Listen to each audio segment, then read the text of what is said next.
Hello everyone and welcome back to another episode of FoolCraft, and we're going to start off this episode with infinite storage, emerald farming and solving the mystery of our seeds. Okay, I've been poking around the server and discovering things. We've also found a dancing pigman. What are you doing, buddy? I'll see you showing off your moves over there. So at the end of the last episode we set up some mystical agriculture farms for the things that we want to farm in bulk for our singularities, right? If you remember what we were up to, we've got emeralds over here, lacking a little bit behind some of the other materials like gold and lapis and iron, and over here we are actually farming the emeralds, look, 10 blocks at a time from our loot bags. Now these are the BOO loot bags that come from our Woot farm. We should see one pop into here any second now. There we go, there's another one. And I'd actually thought that they reduced the amount of blocks in the bag to 4 because it removes 6 at a time. So sometimes when you open this, you see 4 emerald blocks. Now when we farm 10 emerald blocks at a time every few seconds, you expect to see this thing make its way up to 4.3 million pretty quickly, right? Well, that wasn't the case. If we search for storage upgrades, I'm going to grab an emerald storage upgrade and these full storage upgrades, okay? They say near infinite storage. Let's look at the recipe of this. Aha! It's using our extreme crafting from the Avariata mods. I got a gazillion comments on how I said that wrong. I tend to not look at a word and study it and try and figure out how to say it, and I say things just at a quick glance. Apparently I pronounced it Ariata or something like that. Silly old me, eh? Anyway, if we pop down here and look at our emerald storage, turns out that I missed an upgrade. So we've been voiding all of those extra blocks, and now literally straight away we start to see the number tick upwards, which is really cool. Now before we get to the infinite storage over here, I do want to just show you something. We had a little bit of a backup, and so I needed to make a lot of seed repossessors. In fact, I kind of went overkill because we had a serious backup of essence in here. And of course we've had a little bit of a mystery going on where some of these drawers have filled up all the way, yet we have more seeds in our system, and I spent ages searching around the base. I went through all of our discs to see which ones they were stored on. If we type in seeds here, you can see we've got 29,000 iron seeds, yet some of the other ones are capping out at around 6,000. This one has now gone over 6,000. There is a really strange problem that I'm not sure how I'm going to fix. If we walk over here, there are iron seeds there. There are now these seeds here as well. I think 3 or 4 different types of seeds have gone into this storage drawer system. Now I don't know what essence was there before, but the essence has disappeared. And what's really weird is that it's not backing up into the space back here. It's not like we're getting some essence build up and we can be like, aha, it's that one that's been replaced by seeds. So I don't know what to do about this. I don't particularly want to go through a giant list of around 100 different essences, count them all and cross them off, and find out which ones have been replaced with seeds, and then try and figure out why they no longer being farmed. It's a weird thing that's happened here on the server, but we've gotten to the bottom of it, right? So I'm happy with that. That's good that we know at least why we have a stupid amount of those seeds there, and eventually we'll probably take them out of the drawer and get rid of them as well. But where am I going now? I want to show you our Never Stars because I did a little experiment. If we take some drawers that have already got items in, and I'm a little surprised to see that we have full stacks of all of those. Or are we farming that stuff with essence? I think we might be farming it with essence. But yeah, if I were to put this into a drawer that's already got items in, it basically messes it up and it doesn't work. But this thing right here is like a super duper endgame upgrade. And we are now storing 604,000 Never Stars in that one thing alone because it's got one of these upgrades on. I don't even know what happens when it fills up. It says near infinite, not infinite. Can I put a second one on? That would be absolutely bonkers, and I think that we should use that for a little bit of fun here. But I had to put it on a fresh drawer. Like I said, if you put it on one that's already got items on, it unfortunately gets a bit messed up. Doing a little bit of crafting here. I remember that I had a comment from someone saying that you could just shift click things in here. Then I had people correcting them saying no, that's not how it works on FoolCraft, and then I thought about it and I noticed a little plus button down here. So you can do that for extreme crafting. That's a game changer right there. So I'll take those, and moving forward I'm glad I figured that one out early on. So the aim of the beginning of this episode is to automatically make all of the different singularities And I can't remember where I store nether quartz. Now I've got 106,000 of it, which is a fully upgraded drawer like this. As you can see, it's not stored in this spot over here. It's not in this place or that place. I don't know where I stored my nether quartz, so I'm going to have to hunt that down. But I've just gone through all of these drawers over here and removed the void upgrades. Thanks to a couple of great suggestions in the comments, we've got some really good logic on how to do this. So this is going to be our main priority for storage, and when it fills up all the way, the applied energistics system is going to find another place to send it to. So to remind you of what I'm talking about, we have priorities. This thing down here is a priority of 20.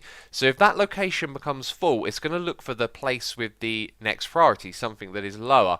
And so I've set up a couple of drawers over here that have those lower priorities. I've set this to 9 because I wasn't sure what the other one was, and I usually set them to 10, but apparently I set it to 20. And so I've set it up so we've got two of these. We've got 6 on one side, 6 on the other. These blocks right here are item buffers that have been painted, and you can see gold and lapis are already starting to move through to this side over here, which is fantastic. So now if I set this to extract and always active, there are some item filters set up on these conduits, so they're going to move through into the buffers over here. Very cool, right? And now that one's empty and the gold one's empty, and they're all basically empty. Fantastic. I've also got a load of blocks in my inventory that I could chuck into there so we could get diamond going as well. I've just been unchiseling loads of building blocks that we've been using, and if we pop down into this room, you can see I built it up a little bit more. This is the layout that I want to go with right here. We've got our item translocators, which need to be set to move them from one side to the other. We can actually upgrade those using glowstone to move a stack at a time, but I think what we'll do is have it so it just moves an item at a time, as this isn't going to be running full speed around the clock. As you can see, it's already ran out of materials. Now I also need to create a collection system underneath. I haven't actually done that yet, and it's going to take a heck of a long time to get the singularities for these as well. So what I might do is move enough items over to create one singularity of each so we can put them into a storage system. So over on this side, nothing would have moved yet because I didn't set up this thing to extract. So let's do that, always active. Let's quickly whiz around here and we might see the diamonds going through, or we might see nothing at all happening. We got one diamond block in there, great. Aha, look at this. The emeralds are constantly running. Oh, we're going to have a singularity in no time. So this is from the BOO loot bags. As soon as you get 10 emerald blocks, we're just going to be constantly farming this stuff. That is seriously overpowered. I wonder if it's moving things as fast as it can. No, look! It's going to need a speed upgrade because we get so much of this stuff coming through. Wow, that is bonkers. Does that mean it's actually filled up that other storage drawer? If I go into here and type emerald, well, actually it'll be the top nugget. Yes, because it's got more than lapis, which has filled up the other one. Aha, of course. I think we used to store quartz over in the other place, and then I moved it over to here. So we just need to make sure that this thing's priority isn't lower, well, higher. Yeah, 10. See, I normally set them at 10. Okay, so now the quartz will go through to the other one when we farm it, and it's in a compacting drawer as well, which means it'll turn it into a block of quartz. We have some delicious textures available to us. I can't make up my mind which one I want to go with. Remember these ones? Biomes are plenty. We spent a lot of time working on those, and I haven't even touched them yet. And unfortunately, I think maybe the purple we could throw into that room down below. You don't even know what I'm doing. I haven't explained, have I? I'm just making up some drawers that are going to hold the singularities over here. So we've got our frames, and then we need to pick out some different textures. And I was looking at the singularity, and it doesn't help that it's... I'll tell you what, I'll look at the ground, so there's white behind here. Can you see how there's a black shadow behind it? Well, I was thinking that having something dark might complement. Jeez. I complicated that sentence. Yes, something like that that's dark, that goes behind the singularity might make it look really cool. And then we basically need a border or a trim around the outside, and this is the block that's going to go next to it. I think maybe that, or maybe that one. Well, we can preview this. This is what's so fantastic about this. So I can put that on the outside, and then the middle of it is like that, and that is kind of how it looks. I'm gonna try a few different textures. I also have one singularity so far. We'll soon have two, as we... Where's my singularity? It's an iron singularity. There it is. Apparently I can't spell. Yes, we could get to try this out on the draw as well. We are actually going to give this the matching texture to the block that's next to it. I think that's the smartest thing to do. It doesn't look the prettiest just yet either. Let's chuck it down on the ground and put the singularity into it. So I hope this looks good. There's like an X for where it would go. Ooh, it does actually look really, really cool once you've got... Oh, it kind of looks like a fan. Can you imagine that? We could make fans by using singularities as like the animated texture. Oh, now I'm thinking, what other animated textures are there that you could put into drawers? You could make all sorts of things. I want that back though, we can't lose that. Let's go put it in the room. Yeah, that's what I'm talking about. Looking pretty fancy in here, isn't it? What we're going to do is expand these up by 3 blocks on either side, so we're going to have more storage room, and we're going to store more items from this mod in there. On one side we're going to have the diamond lattice, the infinity catalyst, and the record fragment, and on the other side the endless pearl, the ultimate stew, and the cosmic meatballs. And then in the middle we're going to store stuff that can be compacted into blocks. So we're going to move our neutronium ingots and have 2 drawers set up for those, as you can also compact them into neutronium blocks. We'll be putting the infinity ingots and blocks over here, and also the crystal matrix and the crystal matrix ingot. So we're going to squeeze those into the space in the middle. So I've set up all of the drawers. They've been hooked up to the ME system so we can automatically move items around. Apparently there is a bug with that. Looks a little bit strange, doesn't it? And round here you'll see Ender IO conduits, because we are automatically extracting and inserting the singularities that we create into this side over here. But I am not seeing a lot of materials come through at all. I mean, I put loads of gold in myself, so that doesn't count. Lapis is going, redstone, quartz is going very slowly. I think what we should end up doing this episode is setting up individual farms in this area for each of these, because we're just not getting the materials through. The only one that is actually really going is emerald, of course, because we're farming it from those loot bags. So I've been using some packing tape, and we're also going to move this stuff over here into the compacting drawers that I was describing a moment ago. I'm so fussy with everything. I love everything to be neat and together and rearranging things. You know, I don't mind it at all, really. So here's how it's going to work now. We're going to put all of our neutronium into this. We're going to turn this into a importer with a little bit of cable, and then this storage bus will be used down on the drawers down there. So now what we're going to do is... Oh wait, this is compacting drawer. Right, frame drawer is the one with the crazy amount of nether stars. Looks like you can use the old packing tape while you've... Hang on, let's get that off my hand. While you've still got the upgrade there. Excellent. And we're going to set that to extract, and we're going to put a bunch of speed upgrades in it as well, so we can slowly move those into there. Now I've actually... Oh, we've got to put a nether star in there first, right? And then it will start moving. Yep, there we go. Excellent, that number's going up. Now, there's also compacted nether stars is a thing as well. So if we put those there, we're going to have a setup for this in this space as well. And this is where the infinite upgrade is going to go. And this one's just going to have the 5 of those. Or 4. There's the 5th one. So when that one fills up all the way, it means this one will be where they go, and that means we store compacted nether stars as well. So then our neutronium ones are going to go on either side. So we need to take that packed one and put it over here, and we're going to use some conduits to take out that ingot, put it into here, and make the block on that side. I'm just going through the different things we need to put into our drawers. This thing is going to take the most time to get. That thing I've already put in there. Then we need record fragments. We're probably going to need to make a record farm. I've actually got none of these whatsoever. One of them might actually be... they might all be craftable. Well, maybe that's the thing that we could do. That's a blank record. What if we could convert that one straight into a broken record? No, so we're going to have to use some essence and dyes. So maybe we'll do that, or maybe I'll make some sort of farm with a creeper and a skeleton. Then going through the other ones, we'll add enderous pearls now. I love these icons, by the way. They look so cool. We can obviously craft those. The cosmic meatballs will be a project of its own in the future, and the ultimate stew we are fortunately actually farming down here. And so I want to show you the status of this thing. Let's go and pick out the ultimate stew and then remove the text. You'll see these ingots at the top here, Invar and Constantan. I can't seem to extract them automatically. Up the top here, there should be one of those. Which one is it? Conductive. Maybe it's in this one here. Invar, okay? It doesn't actually extract it, and I don't know why. So we'll put in the ultimate stew over here, and now it'll move it into the system and send it to the drawers. It was Invar, right? Yeah. It just stays in there. It won't pull it out, which is kind of disappointing. And we should see that number slowly tick down, although it's kind of doing nothing at the moment. And sometimes these conduit networks give me the impression that they freeze up, you know, because that's not moving at all. If we look at the other items that should be getting moved out by that conduit, there's quite a few of them sitting in here. Now, why would that be? Have I done something silly and not activated it? Oh, goodness me! Goodness me, that's a real facepalm right there.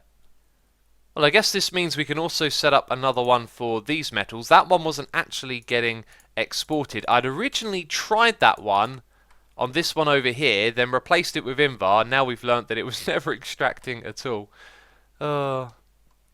I've taken a trip to the end because we need to make the Endless Pearl, and I don't have any Endstone. I do have Essence to craft it, but I thought it would be fun to head out here. Oh, and mine some of this stuff with Vein Miner. But actually, we're kind of conducting an experiment here, as well as seeing how much of this stuff we can get. I should be careful not to fall into the void here. I have the ultimate stew with me.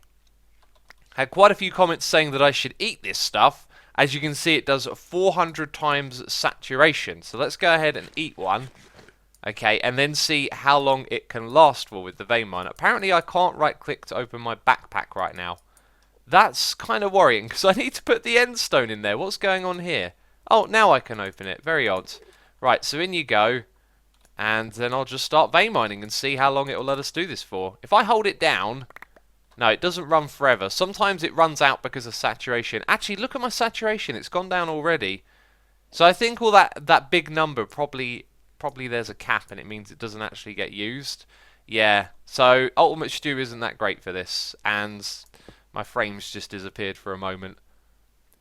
This room is looking mighty fine. I've now crafted up the Endless Pearls. We've also got our record fragments over on this side. And everything is basically ready to go. It's just about farming these materials now, of which some we are doing reasonably and others not so much. So I think what we should do is set up dedicated farms to all 12 of these materials. And I was going to do that, but I just started to look into the logistics of it and realised that that should be a project for another day. So we're going to knock this on its head for now and move on to something else for the rest of this episode. It is time for us to sort out this sorry state of a farm. This thing has just been here in a temporary state for too long, and I don't think I'm going to expand the farm any more than what we've got going on here. So I decided that what we should do is finalise it. We're going to do that with a central column that I'm going to build up into the sky, and then we're going to use these little spaces coming off the side for some architectural details. So we're going to flex our building muscles now. I've spent too much time underground lately. This is the area right here that the slimes are going to spawn in. We had to increase the area by 2 blocks in order to get this to work, and so this time we're going for an extra block on each side as well, just in case it hinders those large slimes from spawning. But one thing I'd like to do is have dimensional transceivers between each of these powered spawners. If we were to do that though, we would still need some conduits going through the back here to send a redstone signal, as the dimensional transceiver would do the power. Now I remember reading a conversation in the comments between a couple of people just confirming with one another that dimensional transceivers could in fact send and receive redstone signals. So I've given this over here all the same send channels that this one has on the other side, receive channels, and there's no redstone tab here. There is this send filter. I don't know if this has got anything to do with redstone, but it doesn't look like it. And then there's this screen, which again I'm not seeing any signs of redstone working with these. Otherwise the idea would be that we could easily turn these on and off with the dimensional transceivers and get power to them as well, which would be cool. We wouldn't need this little bit behind it, but that is, I don't know why they thought it could do that, but it doesn't seem to be possible, unless I'm missing something, which is entirely possible. Otherwise we're just going to build it the same way with the conduit sticking out the back. So we're using Ender.io decoration blocks in between. We've got our redstone signal at the top, that goes down here, and then at the bottom we're going to have the energy conduit going to this. So this is going to sit in the very middle of the farm, and all the mobs are going to get pushed to the center, and we're going to put these things around it. But this is our energy bank, right? So this can go down underground, and then we can have our dimensional transceiver to power that all the way here at the bottom. I've been waiting for that to happen. And it has caught me at a very strange time because I was kind of not over the top of one. What? Oh man, I've flown close to those things before, but I was kind of diagonal to it. This is gonna be tricky. I've got to go home like this, haven't I? Yeah, look at that. It's diagonal from these ones, and I was standing over the top of this after I moved them, so it should have lost all its settings. Generic was the top one, entity. So, little bit strange, but whatever. Hey, there we go. I've also spotted this. I mean, I don't know how many slimes are there. I also don't know how long they've been around for. What happened to the Choppy McChop faces I had? They might have ejected into the area around me and got picked up by one of these. That's what I reckon. Is there a lot of them there? Have they been there for a long time? They've all got hats on them. Possibly 150. I guess I'll just sit here and whack them. Please don't tell the server admins. Don't tell Scalder. They must have been there for a very long time. I had not ever noticed them. In fact, there might be other holes filled with slimes as well. Well, I'm glad we took care of that situation. Let's double click on that and all this mess should go away. So with the basics of the technical stuff set up, I feel like I actually just want to get all the building done this episode, as the technical stuff can take a lot of time. You can see here I've just put in some conduits, and that's so that we can actually control these fans with redstone. So when we turn the farm off, what we'll need is a little bit of a delay, and then we can turn the farms off a moment later once the last of the slimes have gone in and they've got killed. So I do need to configure these, but I'm going to focus on building now. We'll save that for another time. Down here as well though, the redstone goes underneath and it's going to end up connecting to all of these, so we can get these mechanical users turned off when we're not using the farm. I mean, I haven't seen any performance impact, but the fact that these things here sit here technically looking for an entity all the time probably isn't too great, so we'll be turning those off as well. But as I said, it is time for us now to focus on the building and the exteriors of this project. Since red is the colour of the slimes that we've used in the middle, I could have technically just changed that to a different colour, couldn't I? Well, I was going to debate using red on the outside here. I can never make up my mind. I'm terrible with this game. I spend so much time flip-flopping on ideas. There it is with slime blocks as well, becoming slightly transparent, but I didn't really like the redness of this that much, so I thought that the transparency wouldn't particularly give it much either. So with me not particularly liking the redness, I thought what we'd do is we'd cover it on the backside and then we'd create some sort of shape off of this that kind of comes out, like maybe like a little bit of an arc, and the one in the middle is the biggest. But yeah, as I hit record, I then realise, yeah, we could change the colour, and you shouldn't be looking at this. This is something I've got planned for later on. Now that is what I'm looking for, a pretty crazy structure, and with things like this and that in the background and the one over there, man, it looks so at home in this place. I love the blue slime over here as well. We're going to change out all of these channels as well and change them to blue slime channels. And then over on this side, I've tried to make these arcs that are going to support the building, right? And it's just not working. I feel like we need to get chisel and bits in, and I probably need to clear out more space. But you'll hear me mention time so often. This game is just a time sink, you know. It keeps ticking away, and I've only got so much more to get done what I wanted to do. We're very nearly there. We're going to build something very cool on the top of this structure. We just need to fill it in now. So I was thinking about maybe turning these big open areas here into panels to have our see-through block, as the bits on the sides are basically going to be filled with glass, and I am considering that being dyed glass, but I will probably avoid that, as those things can hurt your frame rates on the client side, you know, with all the rendering it causes you to do. Or maybe we won't go with this and we'll put coloured glass here, because if we take a step back, that is just, oh, I was about to say a little too much, but maybe not actually. Maybe that's just about right. I think it's just the gridded nature of the block that might be getting in the way. We'll try a couple of things in here, and we'll also fill in these corners with some glass. There is a kind of weird visual glitch here. Can you see how the inside there sends a line up to the top? That kind of freaks me out. When you look at it from this angle though, that's absolutely awesome. And here's a little fast building technique for you. Okay, put in the bottom blocks, then where it's going to spread out and spread out again, and then you can fill it all the way to the top, as this is going to come level with that, then with that, and then you can go all the way up, and these blocks kind of block it naturally. And that looks really cool. I like that. That is a crazy, crazy tower. Man, this is a really strange structure, isn't it? And I said about not using transparent blocks, but I really like them. So we've got slimes in the middle, we've got the cyan, glass over the back here, and I was just going to add a trim of this. Now, if we look at where the top spawner is over there, it's kind of level with this bit here. So in theory, well, actually, no, we know the spawn range is smaller than this. So I don't need to fill in this gap here, but I figured that I might do, and I might cover it with this. I really like that. It is very strange. It makes this place look kind of magical. And we're going to put something kind of magical at the very top of this right now. I just need to go and craft a couple of blocks, and then we're going to add the finishing touch to this build. So the block we needed to make was the builder from RF Tools. This stuff is super cheap. And we also need a shape card. Now this thing I've set to be a sphere that is 17 by 17 by 17, and you can probably see where I'm going with this. Now if we just flick that thing a couple of times, it creates these preview blocks so we can see exactly where it will place the blocks we give it to, right?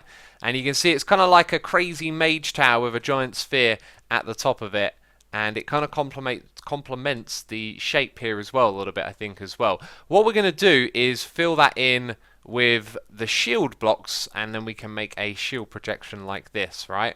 That'll look super cool. We can change the color of this as well. So earlier I was working with reds, and now we're working with a bluish cyan sort of color. How do I update this thing again? I gotta whack it with the wrench. So do that, and yeah, and have a giant floating board that up in the sky.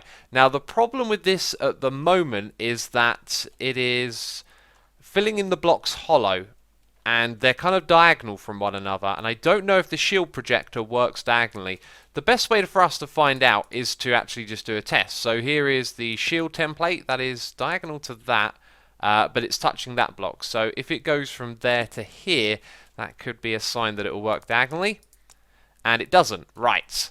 Now that means that we would have to go around and manually place in lots and lots of blocks on the inside here. And so the alternative could be that instead of making it hollow, we actually make it full all the way. And then it requires 2,117 of those shield blocks, which will also require a lot of power. What happens now when we do this? Because it's still just showing us the outside, even though it's going to fill in all of that space. Fascinating. So how many blocks does this support down here? When you hover over it and it's in your inventory, it will actually tell you. It supports 32,000 blocks, right, so we can do that many just fine. These things are relatively cheap, by the way, so I've been mass crafting them from our system. We can fill up this iron chest full of it, and then I believe we just give it a redstone signal. Yep, and it's building it. It might run out of power, though. No, it won't. Uh-oh. Quick, break some of the blocks. Oh, wow. Can you hear the sound that it is making right now? Oh my goodness me, that is absolutely crazy. Let's tidy up these. If this ends up being some sort of crazy lag behemoth in the sky, you can blame me. I should... Oh, okay. That's what it's going to look like. There's a block missing in the middle. Wow! That looks so cool. And it sort of looked like it was off-center for a second there, but it's not. That is crazy looking. That looks about 10 times better than I thought it actually would. Okay, so we need to disable that thing. It's going to run out of juice as well. I was just trying to figure out what way around to put this. Do we put... Oh, that's it, probably running out of power, right? And this is me going through where the shield blocks were. They've kind of disappeared, which is slightly worrying. So if we go under here and break that now, right, they'll all reappear. Very good. So we need to get back in there and repair that one block that was... Aha, there it is on the side here. Bam. That's where the lever was. Ah, I see. And then we need to figure out what way around to put the dimensional transceiver. So we can't access the shield projector if it's one block above, right? So the dimensional transceiver needs to go there. That's set to receive power. Right, and then we put this thing here. We give it a whack, and there you go. That thing will just stay there forever, being a crazy orb of mysterious shieldiness. That was a lot of fun to put together. So obviously we got some tidying up to do around the base, and we got to finish the farm, but that's all I'm going to have time for in this episode. I really enjoyed it. If you have as well, leave a like on the episode. As always, thank you for the support, and I'll see you in the next one. So ciao for now. Bye bye.